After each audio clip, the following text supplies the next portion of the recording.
是梅大师，这是我们的嘉宾啊，今天请到梅大师的演播室老刘。老刘现在有一个专门他自己的 YouTube 频道叫刘老实。说实话啊，大家可以关注一下。是老实人的老实哦。啊，老实，对，我们呢把这个字幕打在下面。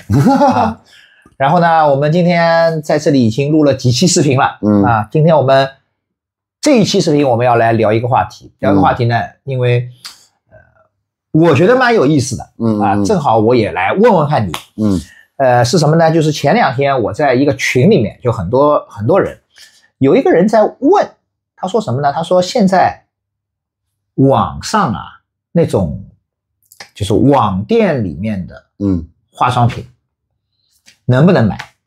说这个网店里面不是现在有那种跨境的海外购的电商吗？对吧？他从国外买进来的那种什么电商。他说这个价格现在比人家在国外那种免税店买的还要便宜。说怎么回事？所以呢，就说这种店到底能不能买？这种店到底正不正宗？那么你以前不是做那种什么化妆品的，对吧？因为那个最早是乐蜂网嘛，中化妆品。对，包括你刚刚不是说也是做其他的一些化妆品。你知不知道说他们这种电商到底他是怎么可以把这个价格做到这么低的？当然前提是这个东西正不正宗，对吧？人家也很有关注的。如果这个东西不正宗，那就假货就不用说了。如果是正宗的话，那么他是怎么可以做到这么低的？好，我们把很大的话题排掉了，就假货就不聊。假货其实有很多门道，假货肯定有的，就假货就不说了，不说了。对，他如果正宗的情况下呢，我就说我看到的几种情况啊，就是在正宗的情况下，你能够买到比海外更低的一个价格。甚至于比海外免税店还低。我知道，就比海外免税店还要低的一个价格，它是怎么造成的？我还是拿化妆品举例啊。化妆品当年在2012年的时候，大家如果去翻互联网上的记录的话，有一件非常出名的大事，叫做化妆品白皮书。当年2012那年的，就当时也有个节日啊，叫做桃花节。现在我不知道节日还在不在，好像也还在，每年3月份就专门针对女性卖化妆品的这么一个节日。对。乐蜂跟聚美当时是国内的2家卖化妆品卖的最大的2家，背后的也都是红杉资本来进行投的。那一年呢，乐蜂在化妆品的行销上没有干过聚美，当然最后大家知道，最后的结果是聚美上市了，虽然说后来退市了嘛，但短暂的阶段聚美是赢了。但聚美的老板陈欧啊，然后就说了一段什么，反正总而言之就是标榜了一下自己，我们聚美有多好多好。然后乐蜂当年呢就出了这么一个叫做化妆品白皮书。因为大家消费者应该都会知道化妆品有小样啊，比如说正宗的那个不是，就你买这么大一瓶什么水，送你这么多小的香水吧，正宗可能是10来毫升，小样可能是1毫升到2来毫升让你试用一下。但其实呢还有中样和大样。中样和大样从一定原则上来说是不能销售的。不能销售的，因为小样其实也是不能销售的，对吧？它后面有写的说不能零售。没错。但中样，如果我知道大样会大到什么程度呢？就是比如说一瓶15ml 的香水，大样的话可能是7到8ml，就一半左右，其实蛮多了。其实这些如果拿过来销售，因为如果平台方是没有成本的情况下，可能会造成它的整个产品价格非常低。所以那当时这件事炒得非常火热。大家有机会可以翻一下我们靳总当年李静接受采访说过这件事情，导致乐蜂的整个服务器被黑客攻击，大概停了会有72小时还是48小时，忘记了。就是当时这个事情，这可能是其中一种方式啊。第二种方式是什么？第二种方式就是很多产品的话其实它都是，比如说以京东国际为例啊，京东国际有很多的全球购的商品，但实际的它的整个一个供货渠道，就是包括是商品如何进关，都是由品牌商自己来进行负责的。品牌商自己负责，京东不参与。那平台一定会要求你一个比较低的价格，所以品牌商呢就各显神通了，就他到底通过什么样的门路从香港进来的呢？对吧？到底是有没有交完整关税呢？用合理的方式还是非合理的方式呢？都有。那如果你看到的是价格远远低于，那一定是非合理的方式。我来问你一下啊，我这里插播一句啊，你说这是品牌商负责的，对啊，应该也不是哦，我说错了。是渠道商负责的，哎，对我说错，因为如果品牌商，我想他这个品牌商不干这个事情，串货了，那个自己怎么打自己了？最明显的一个例子，大家可以看，有一个叫做那个费洛嘉这么一个产品，费洛嘉，因为如果镜头前面有做医美的，或者是对于高端美容比较了解的，大家会知道，费洛嘉这个产品在欧洲那块的话卖的是红盒包装。红盒包装大概折人民币下来大概是1500多块钱人民币，然后呢，国内的话，其实这个品牌商是有很清晰的定义的。对于国内他们是银盒包装，银盒包装好像是3000多块钱吧，还是4000多块钱，就贵很多。但实际银盒包装的效果呢，反正我没用过，我只听说还不如红盒的效果来这么好。那京东国际呢，恰恰有红盒在进行销售，那我们可以说品牌商有自己的独家渠道。可能拿了国外的药店的货等等进来，但其实这个所谓的串货概念啊，就是因为他拿进来的货，你们知道，在国外的这种真正的品牌商、大品牌商的话，他跟各渠道基本都是买断的概念。你是药店老板，你今天可能进了10盒费洛嘉，没卖掉之后的话，你总要处理库存嘛。那我知道，你处理库存的情况下，如果我是在海外扫货的，那我就收到你的库存。我收到库存的价格是不是应该是起码是你的进货价格？进货价格一定会低于销售价格，这是不是就解释了比你海外免税地价格还低的价格？那我到国内适当的加一部分利润的话，如果加到比你那个还低，那就比你低嘛。这是第二种情况。还有一种什么情况呢？就是海外其实尤其是比较的中高端品牌，不管是化妆品也好，奢侈品也好，比如像我拿那个Burberry， 拿 Burberry 举例。Burberry 的话，其实它除了正牌之后，还有个品牌叫 Burberry Factory， 就是 Burberry 的工厂店，对吧？那其实对于很多消费者，除非我是 Burberry 的资深用户，但是你想，如果去买便宜的呢，有可能他也不是资深用户，对吧？我也是刚刚尝试去买 Burberry 的东西，那它是很难区分所谓的工厂系列和正装系列的那个区别的，那你又会觉得，一样一件风衣嘛。对吧？正装风应该是多少？我买了，其实人家是原本就有分线，这也是种情况。最后一种什么样的情况呢？就是国外有些奢侈品，它为了保持它奢侈品价格，这里大家都听到过。我今年可能这个产品生产了100件，我为了保持价格的话，可能就只卖10件或者20件，然后余下那些呢，我就销毁，或者是不流通入渠道。我不管通过送礼的方式或者干嘛，做社交媒体的方式把它消化掉，但是好死不死总会有一些东西流出来吧，人为操作的东西都会有漏洞嘛，对吧？那部分东西进来之后呢，又会形成它的价格非常低，因为也是收了库存的这样的概念嘛。反正我知道差不多是这么4条路径嘛。因为其实之前的话，很多在最早的时候是网易严选全球购嘛。从那块先开始嘛，对，就国内现在全球购的话，其实是有各种京东也好，天猫国际也好，对，包括像现在海南那块免税店，就是海南的免税平台也好，各种各样的。那背后的逻辑，如果今天假设说它排除掉，像梅大师刚刚说的，就排除了它是假货的情况下，你只要在知名品牌购货，我先回答你，肯定可以买。如果你把假货排除掉，肯定可以买，没有什么不可以买的，因为它一定是正品。你想说的逻辑是正常的，你买到的东西的话，一定也是有正品保障。至于渠道商怎么干，那跟你消费者是没有任何关系的，对不对？那其实对于你来说，反而是一种实惠的一个表现。当然，这个正品呢，多少会有点打折。就像我说的，大样也好，不如人家来那么多，对吧？质量上有没有问题，我不知道。包括是库存也好，那它是不是保质期时间会有点长？对吧？那总而言之，就是你在享受这个便宜的同时，这个世界是很公平的。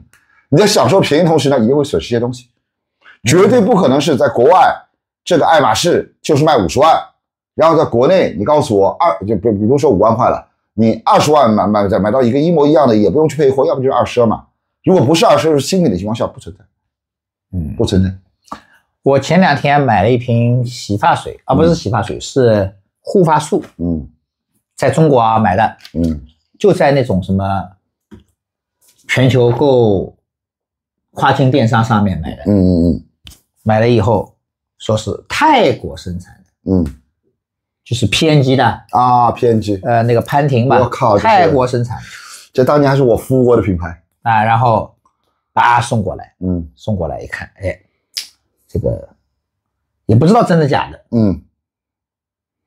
用一用呢倒还可以，我觉得大概率是真的啊，对，大概率是真的。会产生这个原因呢，其实也简单，因为中国以前叫做失业工厂嘛，因为当年那时候我们的整体的劳动力的成本还是比较便宜的。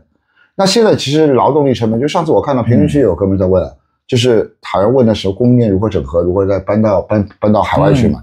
那现在其实很多的大型供应链都已经搬到海外去了，像越南啊，像泰国这样的，因为劳动力便宜嘛，需要人操作的东西还是比较便宜一些嘛。所以说你说如果在当地它劳动力便宜的情况下，它的当地的渠道商或者代理商，其实像 PNG 这样的品牌的话，就是太多内幕不能说，但是他们的整个分销商渠道也很乱，包括宝洁也好，都是一样。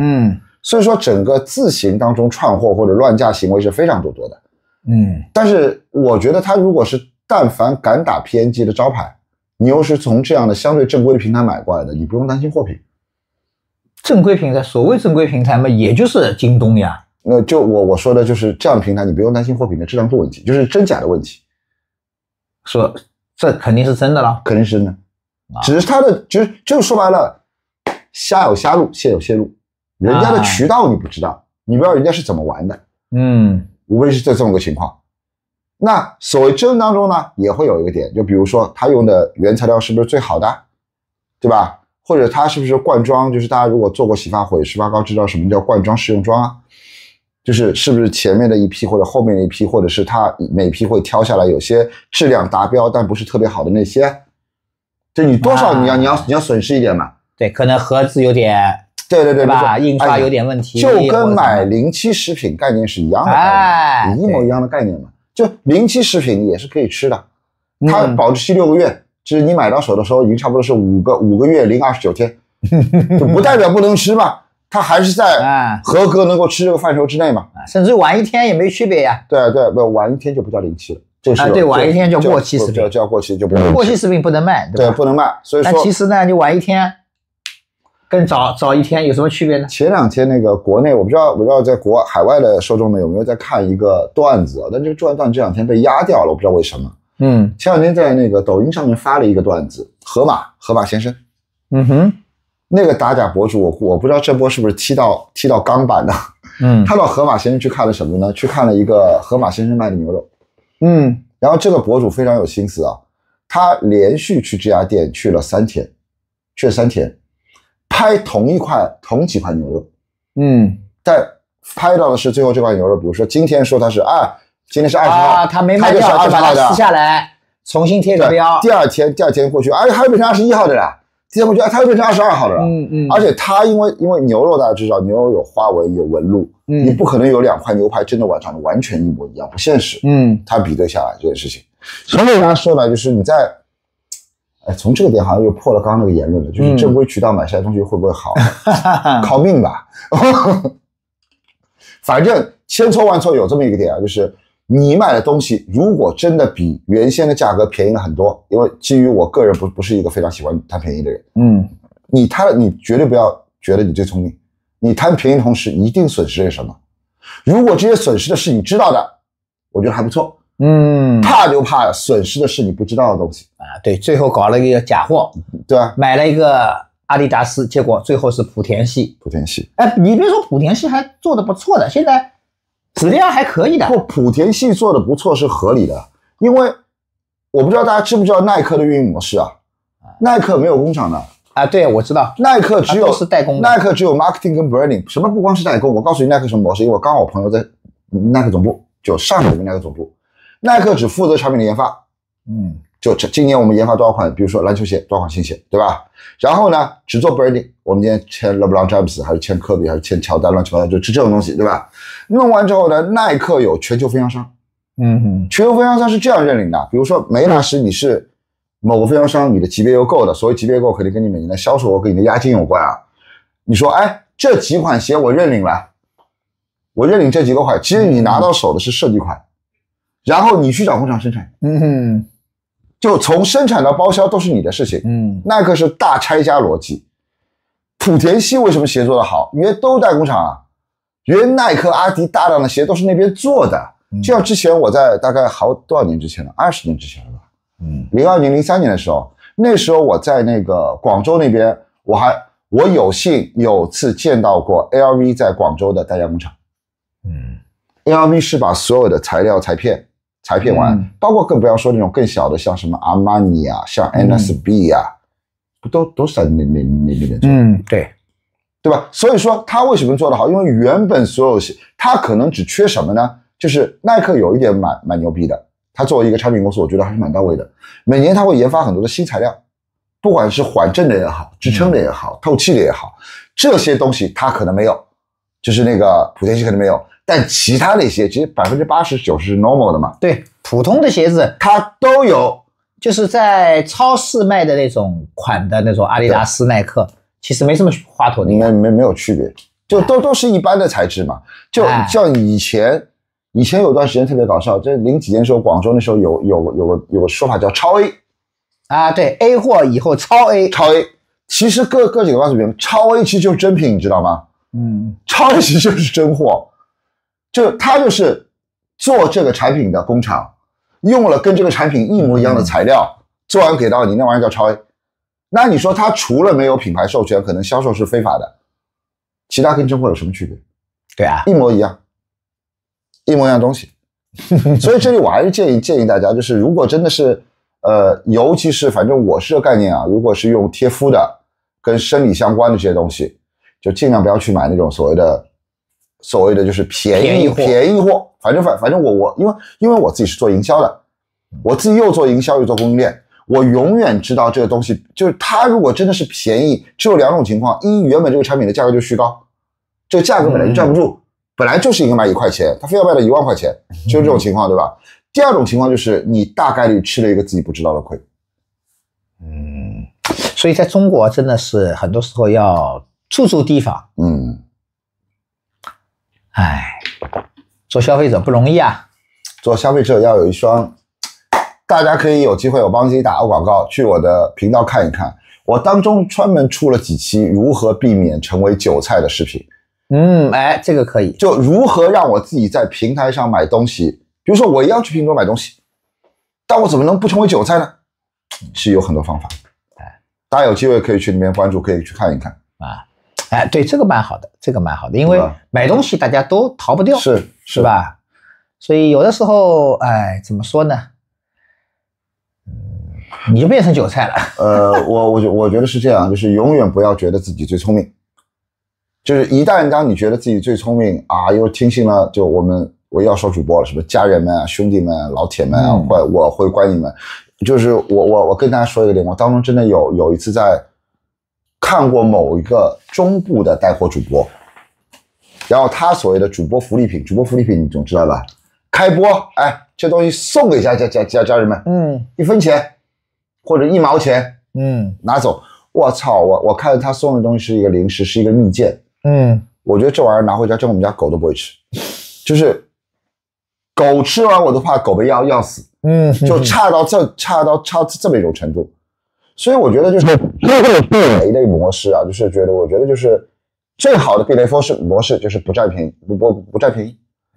然后如果觉得我们今天在这个赛道我非要去占这个便宜，那就是你就认了3毛几的那种拼多多没错。然后的话就是说白了，我们非要占着便宜情况下，我们可以把这个亏规避到我认知的范畴之内。比如说举个例子，我们卖零食品，它就像你说的这样过期1天，但我真实的知道你只过期1天，问题也不大。对，问题也不大。怕是怕我根本就不知道你是否真实过期1天，但这里面是有方法可以去知道的。这个就是看一下我的避雷宝典。确实啊，因为现在我觉得你人家常说的刘，你自己做行销，你又做电商，你也不去支持一下你的同行。我说可能就是因为我自己做行销做这块东西的话，我知道所有的坑都在哪。这里骗子太多了。也不能说是骗子吧，要这样说的话，我觉得我自己也逃不脱。你本身就是个骗子。不，我觉得行销跟行骗还是有一线之隔的。没有，我觉得是这样啊，就是行骗指什么？行骗是毫无道德底线就是我把一个非常不好的东西用欺骗的形式卖给你。行销呢是让您更宽的了解我们产品的好的价值，对吧？然后在你了解优缺点同时下，我把优点放大，把缺点缩略，但不是说缺点不说，这是行销跟行骗的最大区别。相对还是要老实一点的嘛。你看我的频道名称，我是要刘老师说实话。就是其实我现在看大家去看电商上，但凡是卖的好的产品，我永远相信阴谋是干不过阳谋的。就我们去看那个像国内现在最出名的胖东来啊，胖东来，对，胖东来东西不便宜吧？胖东来前2天又开始卖翡翠了。翡翠这个坑这么深的东西，当然你想胖东来愿意去卖它，胖东来会为了他把自己的名声把它折腾掉吗？不会的，他就把产品价格拉到一般的价格之上，什么主播间送什么9块9，他不卖这种东西。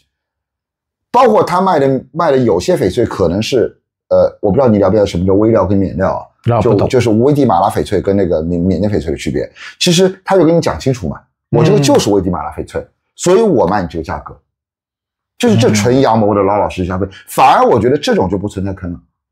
因为你买之前，就比如说我今天卖你东西，我告诉你我产品就过期1天，对不对？那原价这个产品可能是10块钱，因为我产品过期了1天，影响你口感，我可能卖给你3块钱，这种便宜我觉得就 OK。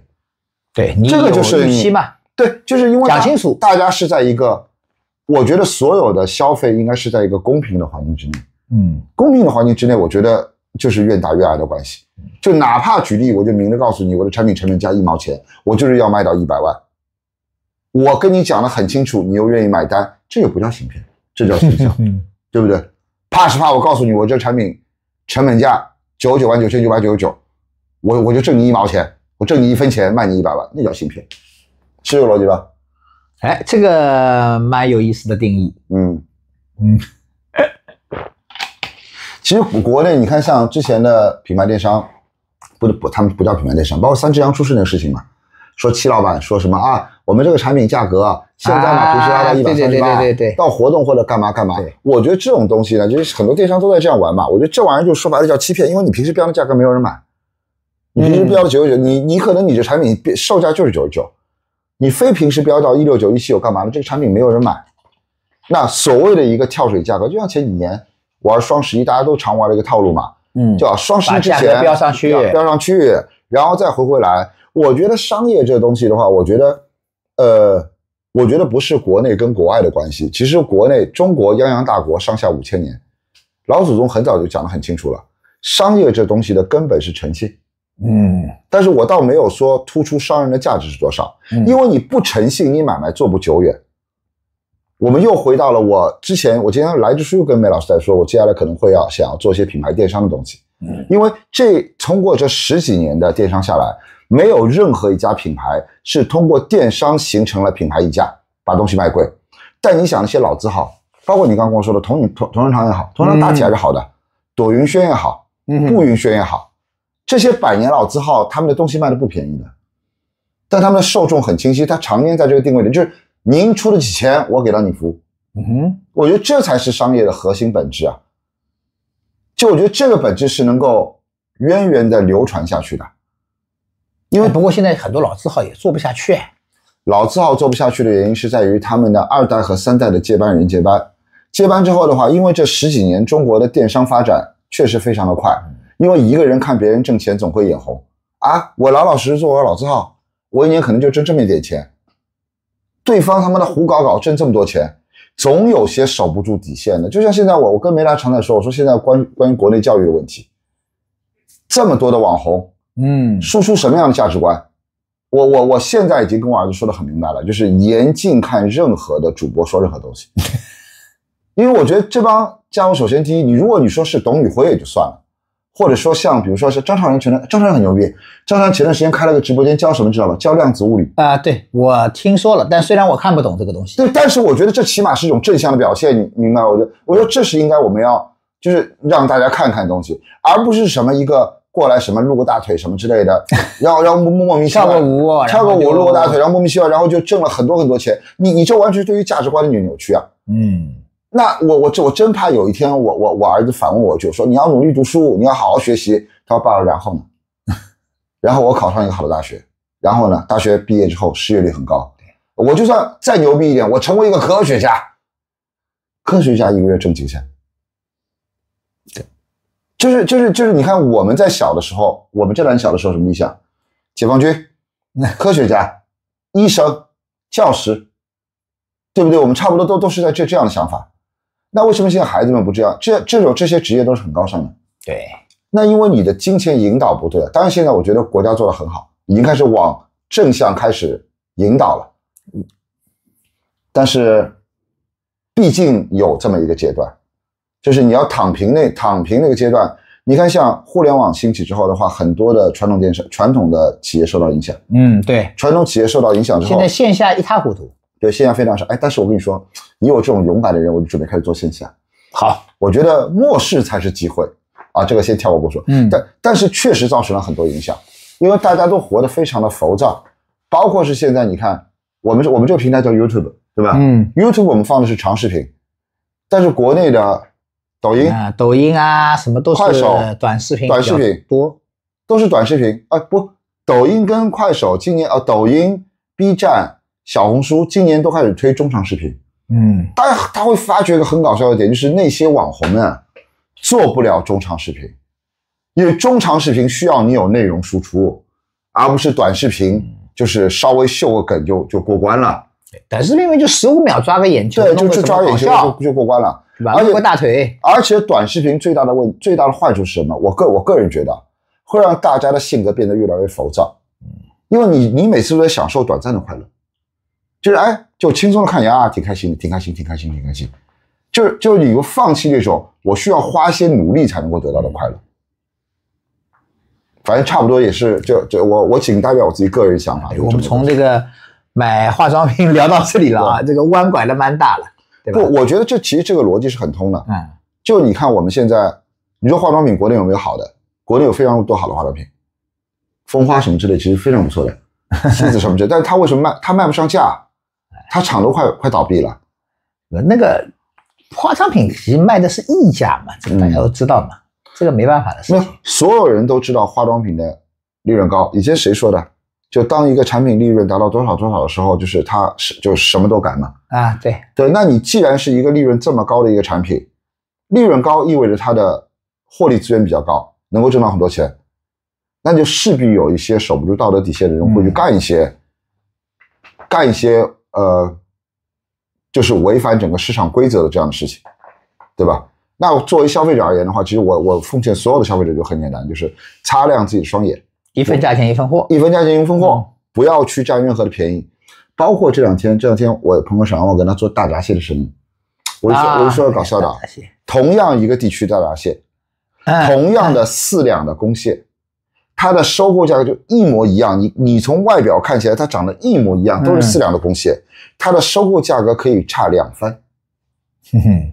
但是实际的结果你吃到嘴里你就知道了，这是完全不同的2个物种，虽然都叫大闸蟹。就是我觉得还是那个，我记得有一次在这里说的那个，我妈买什么？买19.9块4盒蟹黄酱的事情。这两天就无所跳动，我听切怎么喊嘛？然后我就拿事情又嘲笑了我吧，这又差点没骂。我妈说你那个蟹黄酱不是19块？我说我这里一只螃蟹都要60，19.9块4盒蟹，怎么想的就这个东西？反正怎么说呢？要买便宜的总归有人，没办法，因为中国还是这样，这个它底层的消费，量还是大，没办法，所以你稍微便宜一点呢，还是有人买，一定是的，因为所有的我们在做营销里面，你看啊，我说就是价格因素是最主要的，就是很简单，你卖200，我卖100，那我肯定比你流量比你高，对，流量比你高。但是恰恰我觉得就是我为什么你看我前面要吐槽所谓的网红，吐槽所谓的短视频，当大家现在我觉得现在连沉下心做营销的都没几个，就唯一想的就是动不动就是玩资本，动不动玩概念，动不动就是大家打价格战。但你有没有想过一个问题？我相信因为上次我看了第一波视频啊，我们在视频背后的话，我相信做企业的、做实体的、做品牌、做商品的人是会非常多。你如果一味的打价格战，谁来做呢？就是如果整个渠道就网红他一个人可以挣钱，背后的品牌商不挣钱，生产商不挣钱，原料商不挣钱，都不挣钱，谁陪着你玩呢？这必然是个毁灭的市场嘛。都不容易，对，都很难。所以那次人家采访马爸爸，他说都很难，都很难。其实说实在，在马云跟东哥聊这个我已经在各种公众场合都说了，我一向都是我比较高看东哥一眼，然后我不是很喜欢马云那样的情况，因为东哥说到底人家做的是实体经济，他铺了全国的物流体系，造成了更多人的就业，而且他确实把互联网的购物体验，比如说我就是标准的京东用户，你东西贵点没关系，第一你保真，第二你的物流快，我今天买完明天就到我家。那对。我觉得这个东西对价能够对得起来，但我们看一下阿里，阿里现在你看阿里原先生态很好的，阿里有什么？阿里有蚂蚁金服对吧？动物园嘛，蚂蚁金服，河马先生对吧？那个菜鸟物流对吧？反正一大堆的嘛，现在还能听到吗？就为什么它这么庞大的一个体系？就我记得我之前打交道过有个品牌商特别搞笑，当时我给他的建议是，他的生意做得非常好，就在阿里的体系做得非常好。我说我们现在要想的一定是去阿里化，就是我说如果当产品卖到一定的当量的话，一定要做自己的品牌粉丝，把用户更多的吸引到围绕我们品牌去展开。但他的概念，他觉得阿里这么大，永远都不会倒闭。我觉得这方面我可能有点乌鸦嘴潜质。想当年我说李佳琦倒闭是当年说当年就成功，阿里呢估计命比较硬。被我吐槽了这么多年，终于也倒了。倒是没倒，人家活着还是活着的。我跟你说一个趋势啊。首先，第一，你看淘宝目前是不是被拼多多干掉了？你知道原先对阿里来说最重要的是什么吗？就是淘宝，因为淘宝是整个阿里体系的流量入口，是它的大客户口，你知道吗？天猫叫什么？叫品牌电商嘛，就从淘宝里面矮子把肠子，就像京东的自营跟京东的 POP 一样嘛。然后拉出来一波做天猫嘛，然后因为有了淘宝跟天猫，所以后面所有的菜鸟也好，那个先生也好，各种它能够运维嘛，体系嘛，口子堵掉了，而且还是当年跟他共同创业的那个孙老板，所以我们就要思考一下，就到底发生了什么，或者说我们不用思考，看最后的结果。最后的结果，我觉得又回到我常喜欢说的一句话，我觉得这个世界上所有的事情，对的事情。比好的事情有价值多了。做对的事情，做对的事情。好，那今天我们就聊到这边。好，谢谢大家，欢迎大家关注这个刘老师说实话的频道啊，去看看老刘在他的频道里面聊的一些避雷的那个话题。好，拜拜，拜拜。